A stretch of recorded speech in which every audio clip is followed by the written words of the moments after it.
Kondisyon si Grandmaster Wasiso, grabe. Sa kakatapos lang po na Title Tuesday, abay after 6 rounds, perfect score. At round number 7, nakalaban niya nga si Magnus na kung saan nauwi sa tabla. Round 8, natabla na naman po siya kay Jeff Presyong, medyo lamang yun. Ngayon, round number 9, kalaban niya po isa na naman pong American na si Grandmaster Sam Sebian. Ang tindi ng laban. Grabe, naranasan ko po dito yung feeling na ganito eh. Naranasan nyo na ba to? Pag nanonood kayo ng mga malalakas na player, tapos may tira kang iniisip, tapos ang iniisip mong tira, tinira nila. Di ba nakaka-proud? Kasi ang galing mo. Magaling sila, naisip nila, naiisip mo. Yun nga lang, yung sinadjust mo, blunder pala. Pusaga na. Pero ginawa niya. Anyway, panoorin niyo po yung napakagandang laban. Parang roller coaster ang datingan. Pero bago niyo po tayo tumungo sa laban niyo kay Sam Sebian, ang ganda din kasi ng laban niya kay Etienne Bacrot. Panoorin niyo din po yun. And then after that, we analyze the game. Enjoy, guys. Alright, round number 4. Kalaban po ni Grandmaster Wasiso si Etienne Bacrot. Leading pa rin po sila. Marami pa silang 3-pointer sa Hikaru, Magnus, Anyan, 3 points pa rin. At kung titingnan niyo po, kalaban niya perfect score din na si Etienne Bacrot. At sa kasalukuyan, ang opening po na pinili nila ay tinatawag na Sicilian Defense Delayed Alapin Variation. Pero kakaiba yung kanilang opening, no? Parang naging binoni. Parang naging binoni po. Ang weird po ng pagkakatirahan ngayon. Alright, so kung papansin ninyo, ina-atake yung pawn, kala mo tagilid yun? No, my friend. Dahil may knight G4 na talon, bagsak naman yung tore. Ayun, grabe oh. Pinag-isipan ni Westing anong gagawin niya. Alright? Kasi parang kulong pero hindi naman pala. Ayan, pag gumanito ka kasi baka mag-E5 eh. I think mag-E5. But there is a nice move, Queen to B6. Hitting the pawn, hitting the bishop.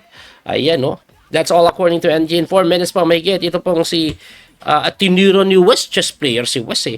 Ang pinakapunto una, kakapture rin yan. Kaya kailangan mo lang i-5. Walang ibang way para depensahan. Tandaan, kulong yung kabayo ni West so dito. Pero kung iyong i-5 yan, may napakagandang sundot. Ayun oh. Grabe naman pala yung sundot-sundot doon. Hanip na yun, yung tore hindi na makagalaw. Talagang walang magagawa daw. Grabe naman no. Teka lang, pagka ganito, Queen E2, depensado pareho. Kakain ka na lang ba? Kasi yung knight mo kulong na. Kasi pagkakain mo dito, kakainin lang din. Bishop takes, capture dito, threat yung queen. Yes, nakahang yun, pero saan pupunta muna yung reyna? Pwede siguro dito para bagsak. No? Ang gulo, dami kong araw, pero kahit ako nalito eh. Shoutout pa sa lahat ng nanonood, wala pa sa ating live streaming. Nakalaban ko na ba si Hikaru? Yes. Si Magnus? Yes. Kaso, nakakainis. Huwag nyo na ipaalala. Winning na ako noon. Lamang na. Minamati ko na si Magnus. Kaso, ginising ako ng asawa ko. Pusang gala talaga. Anyway, hindi makatira dito si Bacrot. Anong gagawin mo? Ang lupit, oh. Tingnan nyo, oh. Kakainin na eh. Wala nang magaws eh. Wala nang magaws. Wala na siyang magaws eh. Oh, diba? Oh, diba? Oh, na-realize ko, pag gumanito pala, tapos gumanong ka, pwede din lakto ba sila eh. Pagka-capture mo, capture, tapos yung E5, babagsak pa rin, no?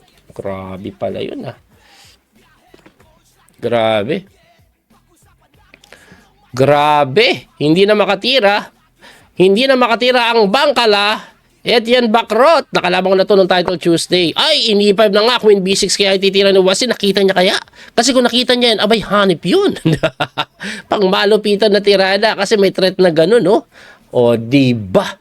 Tingnan natin kung gagawin niya. O, nag-iisip pa rin si Wesley kung ano ang maganda. Grabe, ha? Di na makaporma, eh. Isang minuto kalamangan pagdating sa posisyon lamang din. Pero pag ganito po kasi blitz, walang incremento guys. No increment. So, pabilisan talaga, no increment. Shoutout pa sa mga nanonood sa ating YouTube, Facebook at TikTok. Walang nagsisend ng gift sa TikTok ah. Di ko ay papansinin. So, ayan na nga po, Queen B6, mala engine ang pinawalan. Queen B5, nabawi na lang. At eto pang matindi, nakahang yung pawn niya doon. Most likely, Wasiso. Pagkatapos po ng maraming palitan, ayan na yung sinasabi ko, lalamang ng pawn. Queen takes A5, it's completely winning dahil hangin yung kabayo, hangin yung pawn dito. 2 pawns up, abay malinaw pa sa sikat ng araw. ang kanyang kalamangan, wala man lang kapalit kahit katiting. Ayan, pwede na itong kainin guys kasi yung night move to discover, wala naman tatamaan, di ba? Walang tatamaan eh. Capture lang. Pag nag-discover ka nga, capture na naman. Abay, sobrang takaw na yan. Baka mabulunan pero sabi ni Wesley, wala, unahin natin yung D5. Let's grab the D5 first kasi mukhang libre na yun. Etong E5, nandyan lang yan. Hindi niya matakes dahil ayun, tatagos dun. No? Hindi niya makain to kahit libre. Yan, tatagos nga. At nag-iisip ngayon kung ano ang gagawin. According to the engine, talon kabayo dun sa may Gedli. Pero wala eh. Tatakbuhan lang yan. Nakapin pa rin kasi. Kaya nga yun na lang ang tinira. Knight takes E5 na. Mukhang sobrang dami ng laman na pawn. Ano pa bang meron? Abay wala. Ubus. Ubus tibubus. This is definitely winning. Lamang pa sa oras. Wesley So. Talagang pinapapak na si Etienne Bacrot. Grabe. Pinapapak na si Bacrot. Oy, salamat sa nag-send ng isang heart kay MC Ampoling. Alright. Coach, pa-shoutout, happy birthday to may bayaw, Papa Alex, sabi ni Ferdy. Daming may birthday sa bahay nila, Sir Ferdy. Everyday, bawat live ko, may pinapa-shoutout, isa, dalawa eh. Shoutout dyan. Okay, Coach, kaya po ba, or maka-blindfold chess ka na? Yes, of course. I think most of the chess master can play blindfold. Nakapaglaro na ako ng blindfold before. Tatakbo lang yun, okay? May ganun eh. Alam ko na yung hilig. Baka pinag-isipan ni Wesley, tikman pa, no? Daming lamang eh. Ang daming lamang. Pag dito kasi, baka gumanon eh. Pero dito may ganito din eh. Anyway, kakainin lang naman. Oh, pinakain na talaga lahat, sir ah. Pinakain mo na lahat. Kain. Kasi kahit saan naman ito pumunta, bagsak to eh. Pusang gala, dami ng lamang. 1,000,000 na. 1,000,000 na ang kalamangan. Pero itong kalaban, abay di pa rin nag-give up. Tumalon doon, ipipin ka na lang ng ganun. Anong next? Hindi ko alam. O pwede din pala kainin na lang. Grabe naman kasi yung kalamangan. Isang pyesa plus lamang pa ng 1,000,000. 1,000,000 eh, no? Isang katerba. Sabi niya, sige, pagkakain mo lang kahit ano gusto mo, dahil kumpon sa niya. Pero yung night na to kasi makukulong.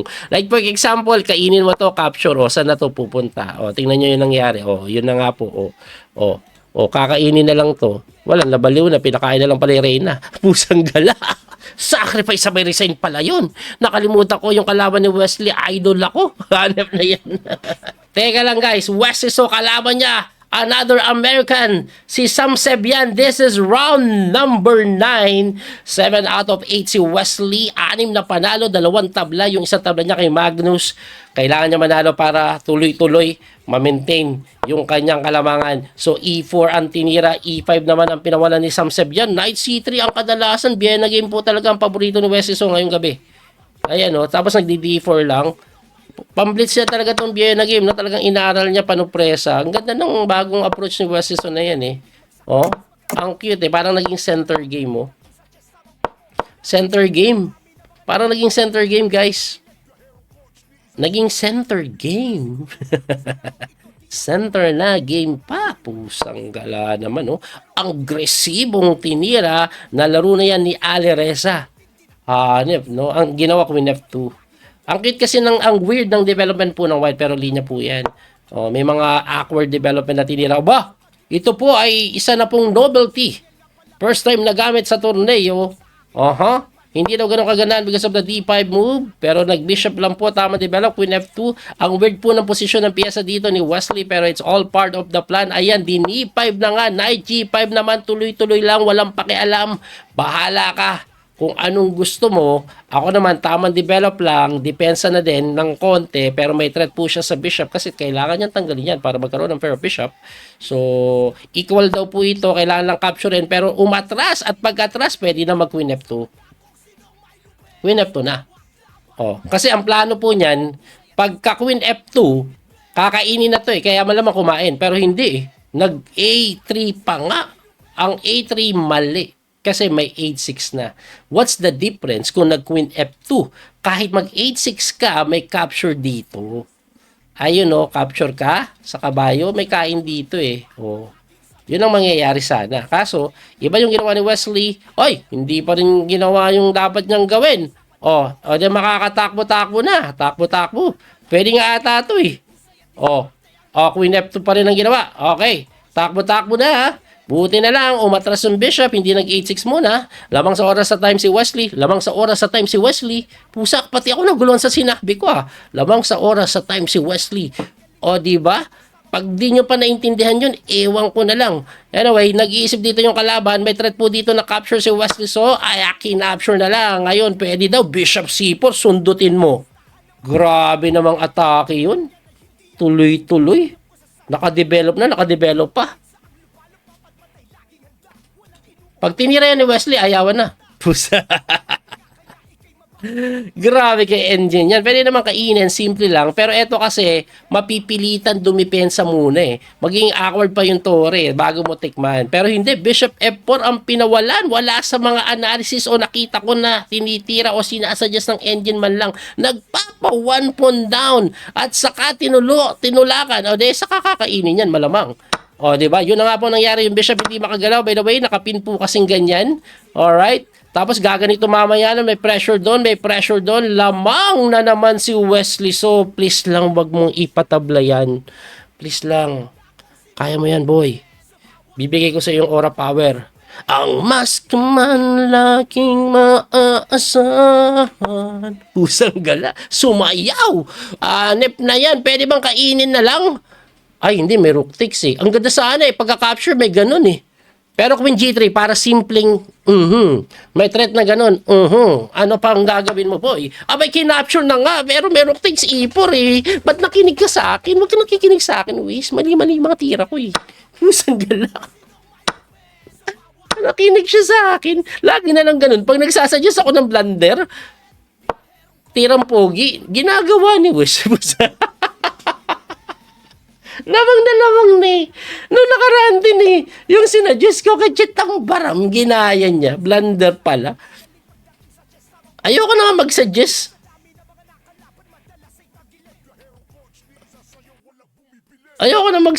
Pusang gala kung ano sinasabi ko, mali. Hanap na yan. Anyway, hindi pa naman ganun kalamang kasi nga meron pang bam. Anyway, Rook D3, manggugulo pa yan. Nagkaroon ng pero Bishop, ito pong si Sam Sabihan, pero okay lang, may mga konting compensation. Yung King hindi ganun ka-safe. Tapos, wala na. Losing talaga eh. Wala na tayong masabi, pero okay lang yun. Ganun talaga. Tumalo na po yung kabayo. Ayun na nga po. Umatras lang. Pero teka. Mali ba yun? Aba, sinugod na. Bobombahin ng todo. Abay, inatake. Sunugod. Nanunugod. Mga sir, sabay ang bigkas. Mukhang persadong capture yan, pero mabubuksan yung mga tore. Gugulo ang laban. 2 minutes on the clock naman ang konti oras si Wesley. Wala po itong increment. Let's see kung ano ang gagawin. Abay, hindi natin alam. Ay, busong guloy. N5 lang. Mukhang maganda daw yung tiradong yun. Ang lakas ng mga Bishop. Pusa. Yari na. May threat pa dito. May threat dun eh. Di ba pwede ko F7, mate? Wala, may threat dito eh. Walang magawa, sir. Lakas ng Bishop na to. Yun lang. Doon tayo nalungkot. Pusang gala. Rook to C3. What a way to defend. Hindi po pwedeng kainin yan kahit libre yan kasi mating ganun. Di ba? Kaya gaganito yan si West. Okay lang, nanggugulo pa si West. Kaya mo yan, West. Bibigay pa yung bangkala. Magbablunder yan. Promise. Promise pa nga. Putek, tagilid na eh. Yung G4. Saan pupunta? Yung G4 lang. C7. Kaon. Malungkot ang buhay. Pero pwede pa makatabla yan. Sinunod niya kasi yung suggestion ko na hindi maganda Rook C7, buhay pa. Okay. Oy, pusang gala, binigyan ng passport na. Rook takes kaya.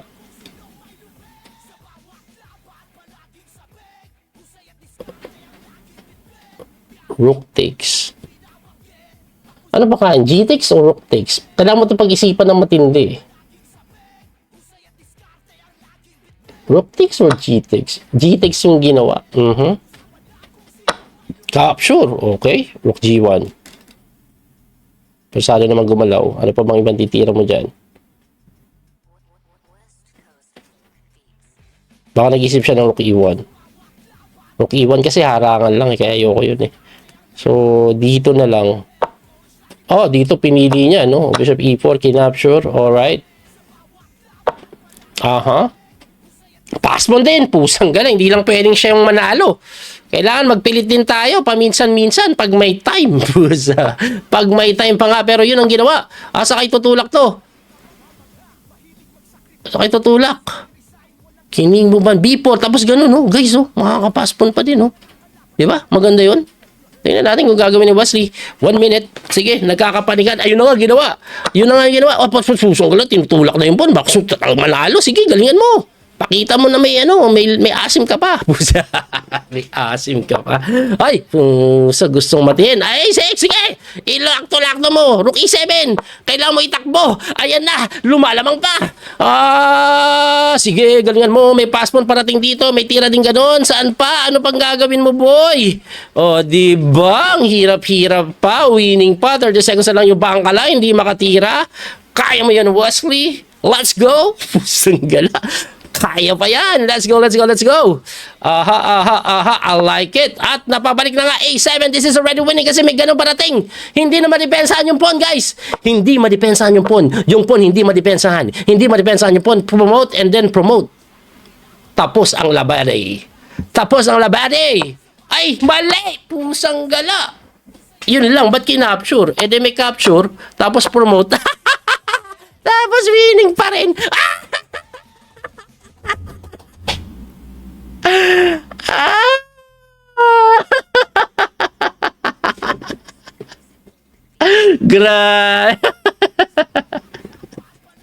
Grabing laban yun. Pusang gala. Kakabahan ka talaga. Sino na dyan tira kung mali? Anyway, nabibili po ako kay Wesley. Kasi tingnan nyo po yung opening niya dito po kay Sam Sabian. Hindi na po natin na-analysin yung kay Backlot kasi medyo madali yung panalo niya doon. Ayan po, bago talaga po yung approach ni Wesley. So, Vienna game pop preparation, knight c3. Ano yan eh, paano presa niya? Ayan no, tapos napunta po sa center game yan. Ayan no, medyo weird po yung datingan. Queen C4, nakabalandra yung Reyna sa opening pa lang. Pero kunat lang ang tirahan, tingnan nyo po. Lahat po ito ay linya pa rin pala. So tumira po ng king move si Wesley na kung saan novelty na. Ibalik po natin ang dati po kasing ginawa dito, Queen F2 talaga. Yung iba nga G4 agresibo eh. Yung iba naman nag-A3 muna. Pero King B1 is already a novelty. First time po nagamit yan sa torneo na kung saan hindi gusto ng engine. Mas gusto niya po yung Queen F2. Anyway, pagkatira po niyan, nag-Bishop to E6 develop, Knight to H3 naman develop. Hindi po pwedeng kainin basta-basta. Kahit na para masisira po structure, mabubukas yung G-file. Tumira po ng D5, maganda yung D5 eh, no? Para medyo madali mo yung Reyna kung sakali man no mag-capture ka, mali pa yung araw. Anyway, tumalon yung kabayo ni Wesley, magandang tira, napaatras yan at pagkaatras nag A3 question mark kasi ang gusto ng engine immediately Queen F4. Hindi daw maganda yung A3 kasi may tiradang sabayan H6. Yung po mangyayari. Kasi pag kinapture mo, pwedeng kainin pa rin, nakahang pa rin, tas mabubuksan to eh. So, ang tanong, saan pupunta to pagka age 6? Yun yung problema. Buti hindi nakita, umatras muna, di nakakembot na. Anong pinagkaiba ngayon? Pag nag-age 6 ka, may pontics na. Kasi kanina wala nakapin eh. Ganun mangyayari. Anyway, kinapture, tapos bishop lang po sa F4. Ganda ng sundot ni Wesley, no? Pinin niya lang, tinulakan, saka kinapture, takes, at ito daw po ay lamang na for the side of Wesley. Bakit po? Nakapin po kasi ito. Hindi makaporma. Sunod na mga tira ganito. O kaya commending yung queen eh. At pag kending ng queen, eto na. During live sabi ko, ang gandang tingnan nito. Kasi pag kinapture mo, may night check. Ayun o, sa pulpo yung tore, king, bishop. Hindi pa safe yung king. Kaso, napansin ko, hindi pala kakain agad may capture dito. Kaso, grabe si Wesley. Parang nakinig lang sa akin eh. Ayun. Blunder. Balik natin muna bago natin tuloy. Nakita niyo naman kung ano nangyari. Pero, queen to G6 daw po ang tira. Ito po threat niya. Tapos pagka king mo, para iwasan yon libre to eh. Yun, ganun lang po kasimple. One pawn up na malinis. Oh. De winning na. Balik po natin, ang ginawa nga kinapture takes ay yun na. O, then losing kasi dalawang bishop po kapalit ng tore or knight and bishop kapalit ng tore, dalawang minor. Eto medyo mali pa nga daw eh. Mas maganda daw knight to e5. Defending while threatening the bishop. May tempo. Saka ka daw magbi-bishop e6 pagkagalaw. Nakagain ka ng isang tira.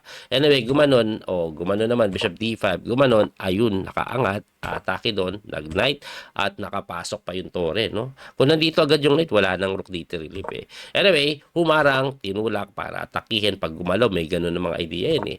Tinulakan niyo po yung bishop. Ngayon, pag kinapture mo kasi, capture na ganun, tulak ka dito, may ganun. O, wala ka lang queen to f6 na tira kasi may queen sa e6. Kaya ang ginawa po, tinulak na lang. Kinapture, takes, tapos napakaganda ng F5. Akala ko dito, tagilid na eh. Kasi ang nangyari po, tingnan nyo, ang lakas ng mga bishop. Pero Wesley so, boom, umatras or sumugot pa nga. Chumek, eto akala ko walay. Mabibilitan naman dumipensa, possibly talo na. Kaso may napakaganda pa palang sundot. Ayun, losing pa rin po ito. Kaso nanggugulo, papasok. 'Di ba? Ang ginawa nga is nag-queen lang po sa may E8 na mali. Mas magandang tira daw is queen to G4. Ayun, mali pa ako. Yan. Kasi kahit gumanyan ka, queen takes G6, alinis. Wala nang counterplay mga sir. Balik po tayo doon. Mas pinili ito. Akala niya, ganun din, babagsak pa, umiwas yung reyna. Kaso gumanon eh. At pagka-takes, nagka-passpon eh.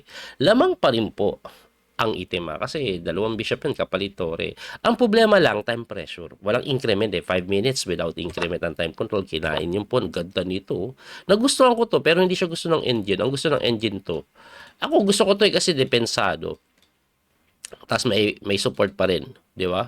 So gumanon, kinapture yung pawn, dumipensa, tumulak. Gusto ko din to. Kasi hindi mo maganon dahil isasara. So etong tira na to para pagka-capture, tuloy-tuloy na. No?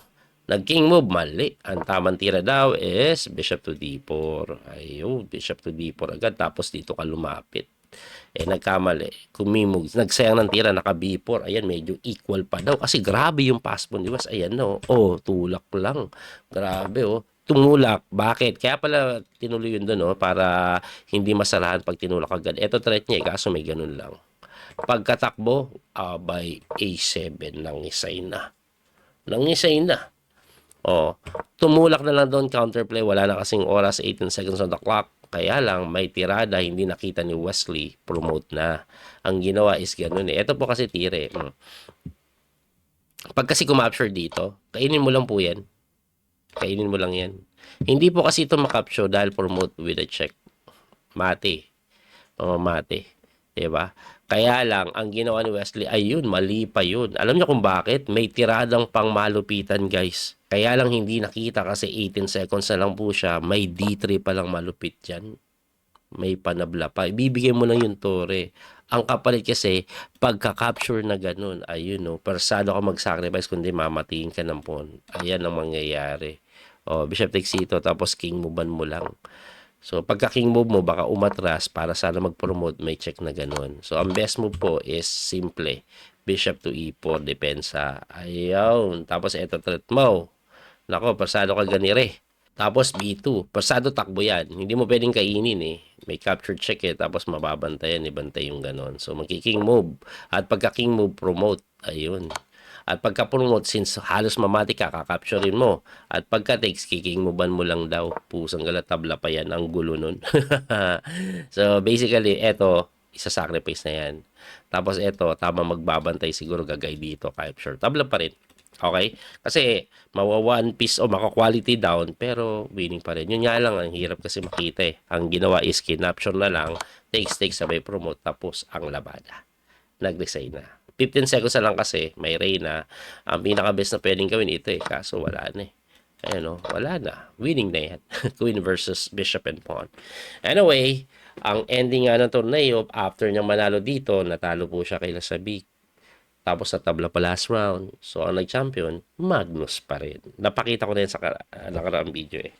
Ayan. So, salamat po sa panonood ninyo. Don't forget to like and share, guys. Salamat po sa suporta. Muli ito po yung Coach P, the Master Daniel Causo. Hanggang sa muling pagkikita. God bless po. Bye-bye. That little mouse, cause I'm an albatross.